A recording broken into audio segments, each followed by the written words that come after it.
Priatelia, po štvrťfinálovom rozuzlení v podobe tretích zápasov sa liga presunula do bojov o medaily počaté semifinálovými zápasmi. My vám prinášame dvojzostrih z prvých dvoch dní týchto zápasov. Vitajte pri sledovaní. Prvá ukončená séria medzi GMA Bulls a The Newcomers priniesla takticky krásne zápasy s krásnymi akciami a tiež veľkým športovým nasadením. V prvom zápase Bulls vyhrali 8-4. Bezprostredne po zápase ich hovorca a zároveň brat dvojgólového Rafaela Sepa bol s priebehom zápasu veľmi spokojný a veril v premiérovú účasť Bulls vo finále. Veľmi sa mi páčil dnešný zápas, prišiel som sem po dlhej dobe ako divák, nehľadil som na to už iba z tých výsledkov celý rôznych pred internetom a myslím, že GMA Bulls je momentálne v životnej forme. Máme momentálne po 3 rokoch asi najsilnejší tým, takže verím, že v finále nám tento rok už určite neujde. Newcomers to nechceli nechať len tak a v druhom zápase ako prvý rozjasali svoje divácké publikum.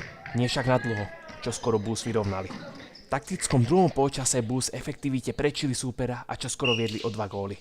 Viacerí hráči, ktorí majú blízko k hradu Matúša Čáka, ešte zdorovali tomuto výsledku. Napokon sa im ho však nepodarilo zvrátiť. Bulls premiérovo vďaka výhre 3-1 postupuje do finále.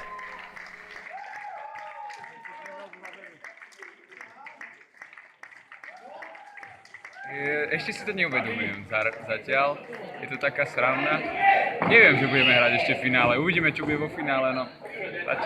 Zatiaľ nie, ale myslím, že teraz už tie týmy, keď tam prišiel Lukáš Zachar a tam doplnili nejaké posily, tak už je to viac menej vyrovnané, takže kto vyhrá, nech vyhrá lepšie a urobíme niečo.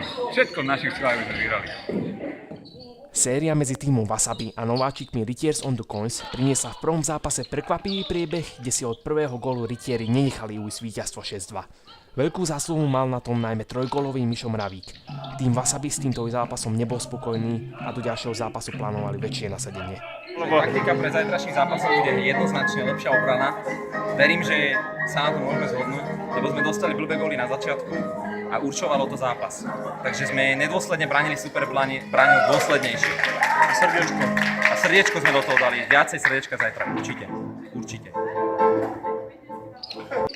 Aj sa tak stalo. V gólovo nabitom zápase viedli ako prvý práve borci z Wasabi.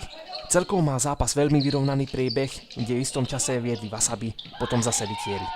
Kanonier za Wasabi Marko Pauhov, ktorý sa nám po zápase aj vyjadril, ale rozhodol zápas svojim hat-trickom. Wasabi napokon vyhrali 6-4 a séria sa tak posúva do rozhodujúceho tretieho zápasu. Plne sme sa koncentrovali iba na tento zápas, takže vlastne sme mali nôž na krku, takže sme hrali to, čo sme mohli a aspoň ja som išiel do toho zápasu s úplným kľudom a tak, budem sa snažiť aj do ďalšieho zápasu ísť s úplným kľudom a dúfam, že aj môj tým a hlavne dúfam, že zahráme opäť takú dobrú tímovú hru a aj s ostatnými mojimi spoluhráčmi, napríklad za kamerou, čo je jeden a tak. Takže akože dneska sme to vyhrali srdenkom a takto budeme vyhrávať aj ostatné zápasy, si myslím, ak budeme hrať takto so srdiečkom. A ešte by som chcel poďakovať našim skvelým divákom, ktorí vytvorili neskutočnú kulisu a aj vďaka nim sme vlastne dneska to dotiahli do víťazného konca.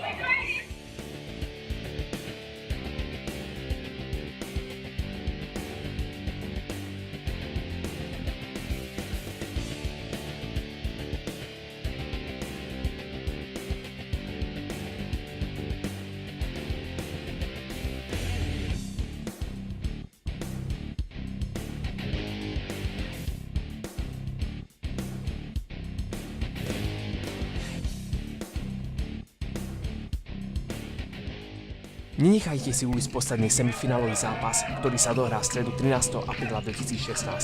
Víťaz základnej časti proti nováčikovi lige si to rozdá o 10. hodine večernej. Buďte pri tom aj vy.